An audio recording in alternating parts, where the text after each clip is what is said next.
Hi guys, it's Blackie, and if it's Friday, it's Down and Dirty Woodscraft. Stay with me. Okay guys, today we're going to talk about that piece of gear that don't get a whole lot of singing about, but it's kind of important at times and can be very useful if used correctly or modified a little bit. And that is the shovel, the entrenching tool. Now this is an old U.S. military trifold shovel that I have had for many years. And as those of you that know anything about it, and you GIs that carried one, I bet you got some stories because a lot of people have used these. I modified mine a little bit because over time the rivet that went through the handle gave up the ghost.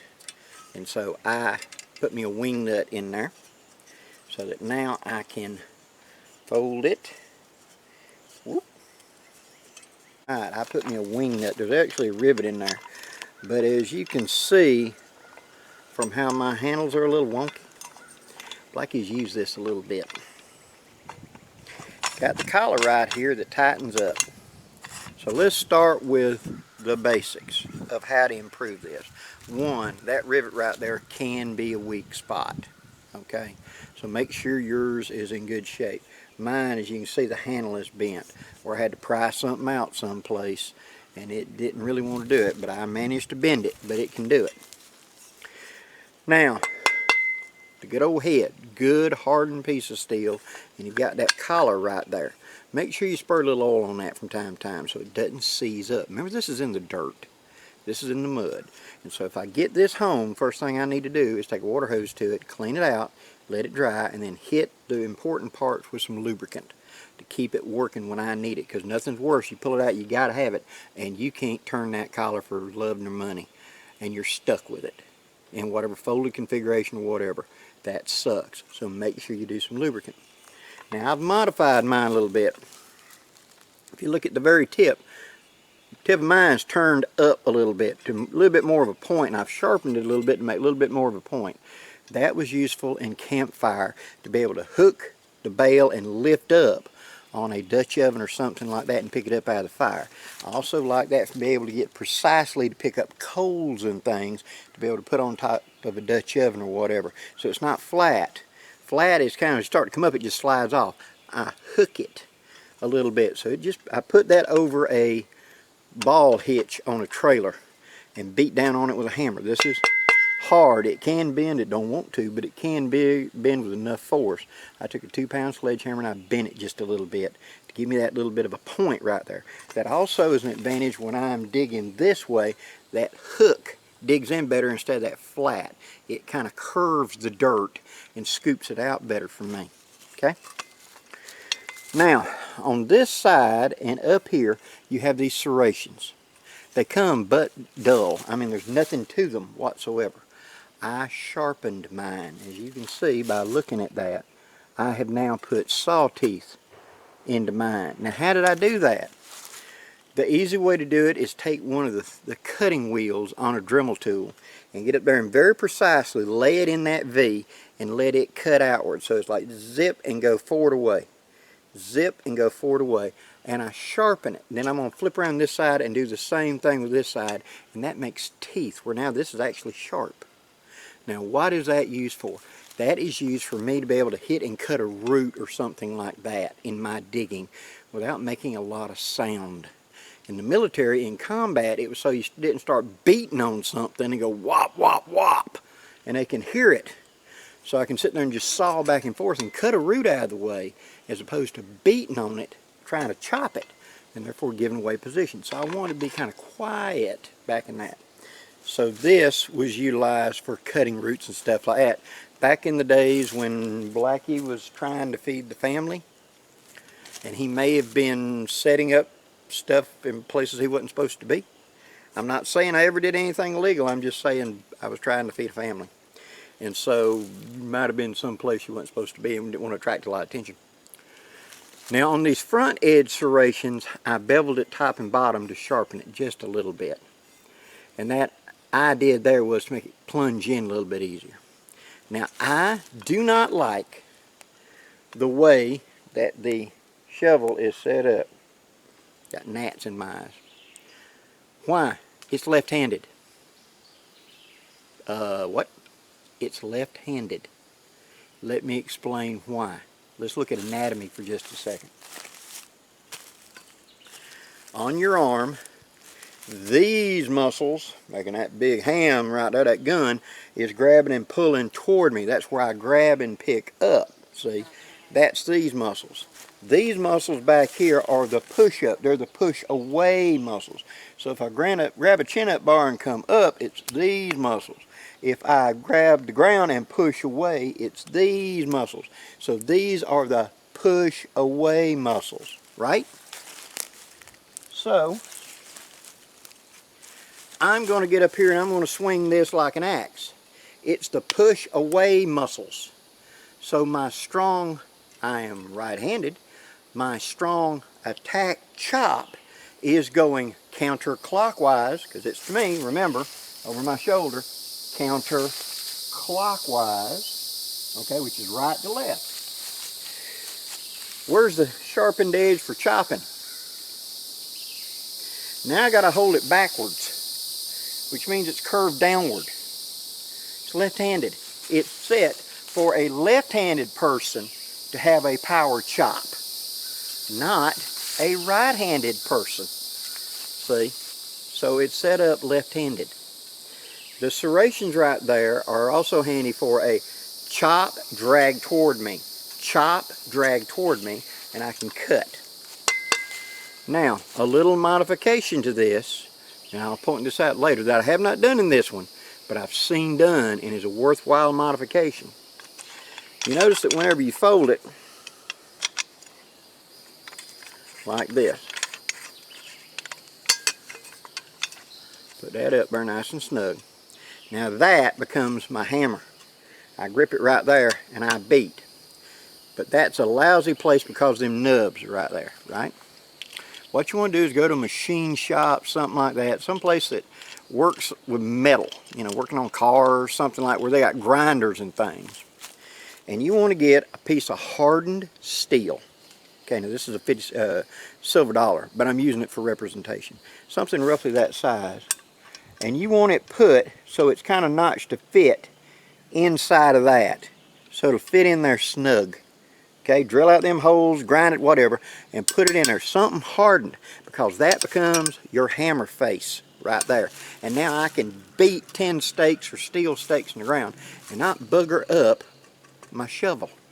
Okay, that becomes a pounding surface on it, and it works really good. Now I had a good friend of mine, what he did was he just put in a little triangular piece of plate right there and had a welder weld around it to hold it all in place and made a hard hammer pole right there.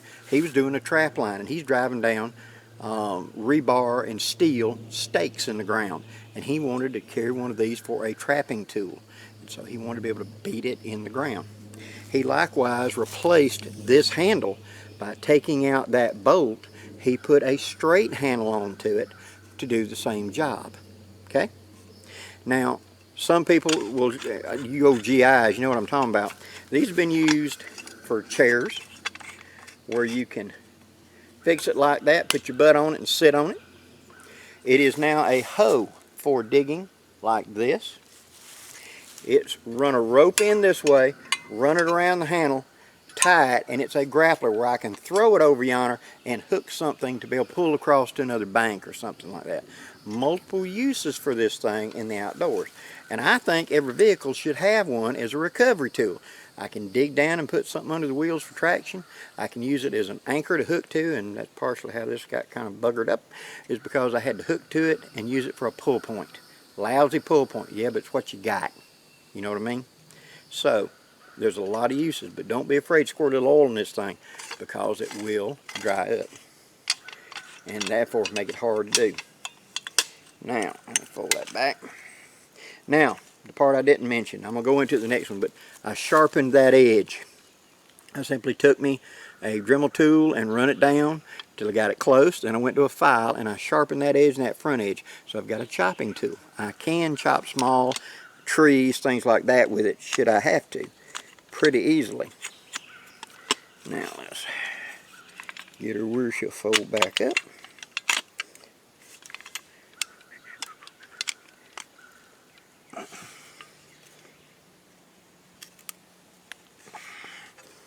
There, see how wonky it is? She's old and beat up. Alright. Now let's talk about a straight spade. Now this straight spade, I set up to be right-handed. The sharpened edge is on this side. I've sharpened it. This side is not.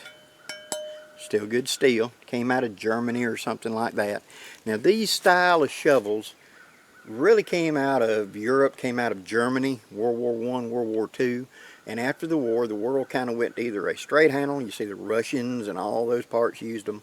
We had a straight handle in World War I. By World War II, we had a folding shovel.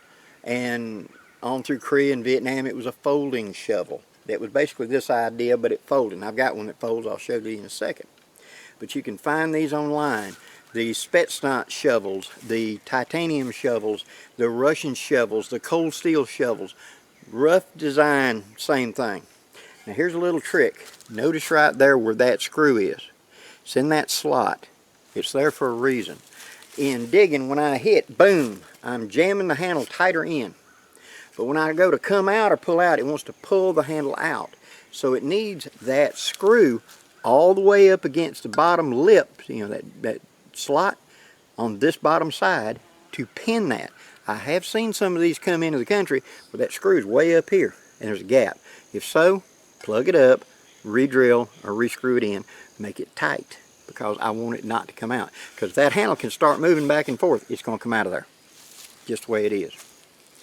Now with this, I've got this roll lip back here that can also be, take a file and make a 90-degree edge on that. That can be used as a flint striker, okay, which usually the edge over here is just fine for that. But if you want to do such a thing, get up here toward the top, make a little place where you can do a good flint striker. You got a V right there, good fire starter. I can just stab it in the ground, whop, at this angle, put my fire steel up there and drag it so I got two 90-degree edges on either side. I got a big shower of sparks. I took my Dremel tool and I edged one side. Now you don't go all the way to the top, okay? I stopped about a ½ inch from the bottom and I stopped about right there on it. So it's sharp actually from right there to right there. That's my power stroke area, remember? Because I am right-handed, and when I come up to chop right here, that's going to be where I'm hitting anyway, right?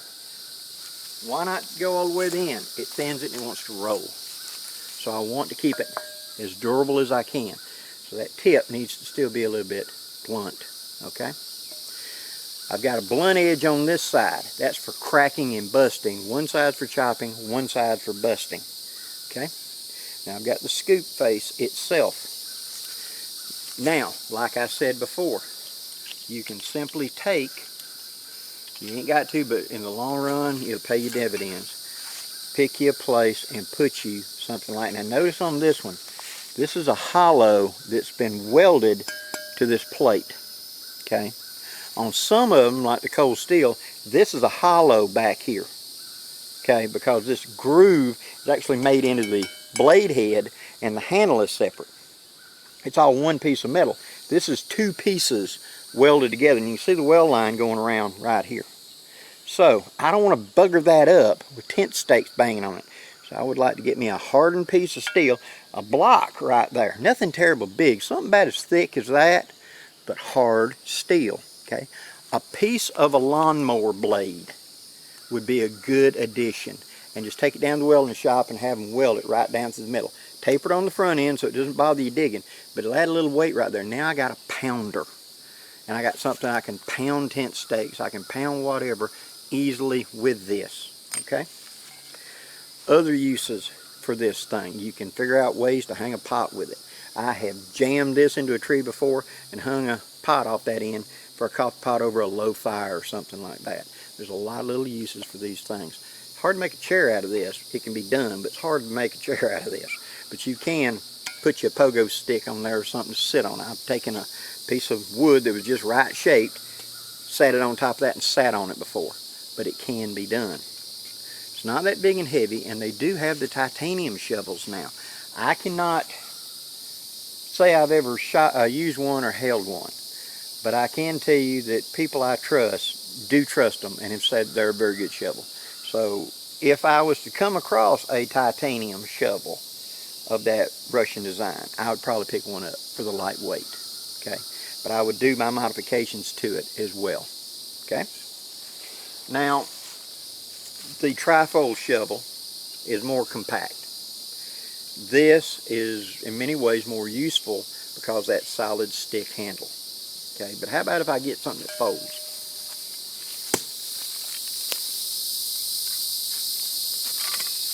This is one of the German shovels. These are heavy. They've got a press lock right there that you press in the head folds. Not only that, it has a spike. Where I'm at here in my south, you have hard dirt. My good friend Dan Lutz is up there in Ohio, and Ohio has glacial silt.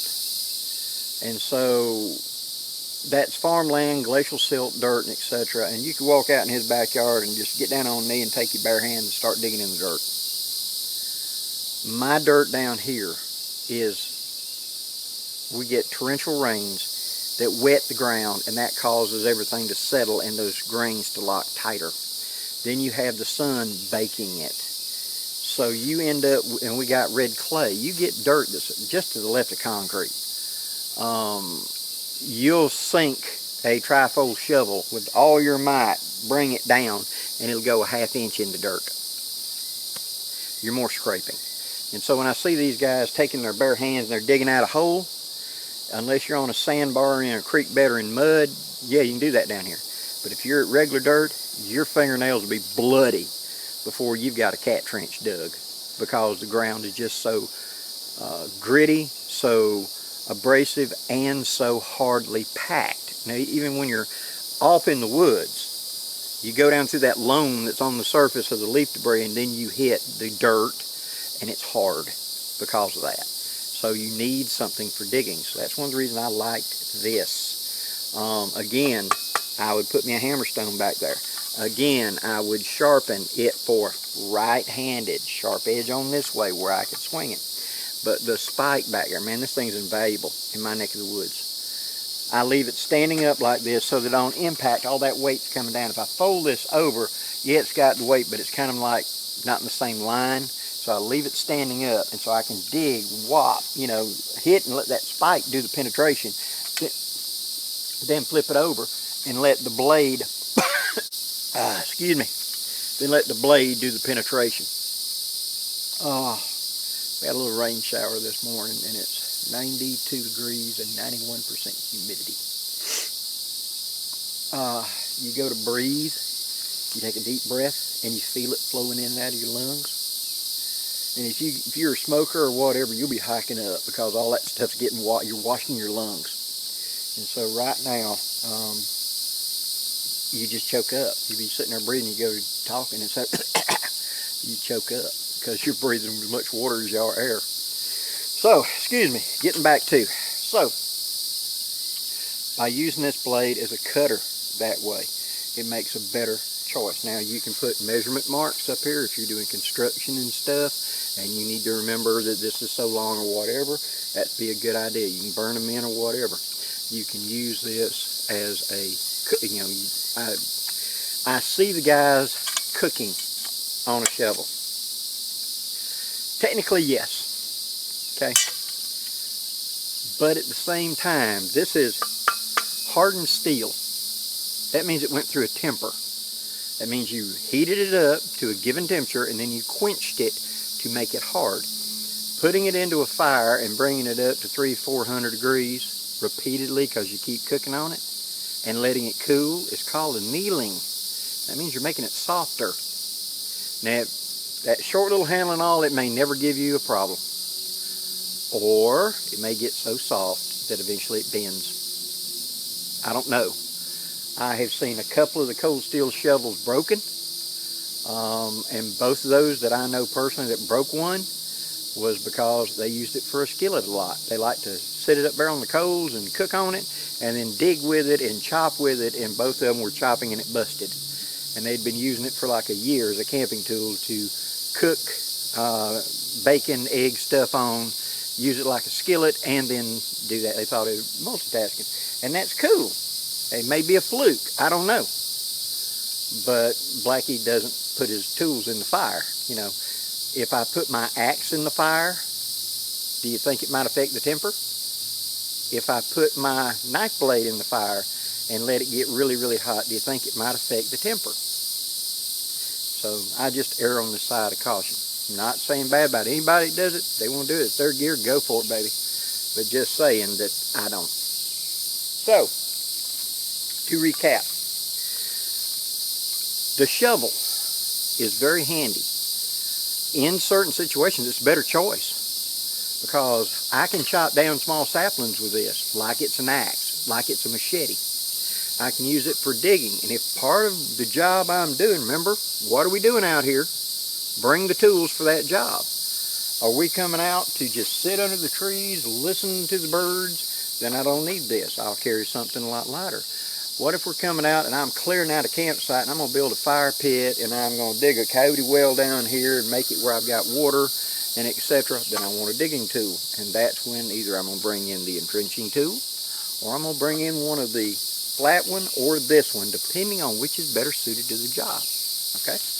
And if this can't handle it and that can't handle it, well then we're up to a full-size tote-in full garden shovel, then ain't we?